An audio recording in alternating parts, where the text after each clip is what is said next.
almost 700 years. So into the BC, 600 and then 700. So almost 1300 years after the Buddha passed away.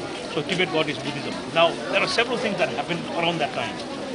So one is the Tibetan community, and so the story is that there is an elderly woman who basically prayed every day that she would have a child, who would then go to Tibet and spread the dharma.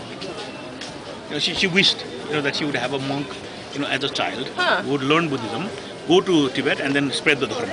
Okay. Right? So as part of that prayer or that penance, she wanted to construct a little stupa. Okay. Right?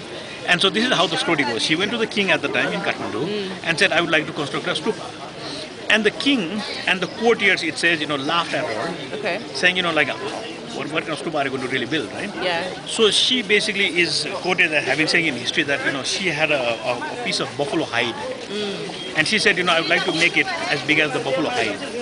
And so the king said, sure, here's a piece of land, you go and build it. Okay. Now what this woman did, and this is how the story goes, is that basically she cut the buffalo hide into little strip. Kept on doing it, until she had a rope made of this skin. Yeah. And so just imagine you put that, as the center. Yeah. And then you stress the hide. Yeah. And then you make a circle.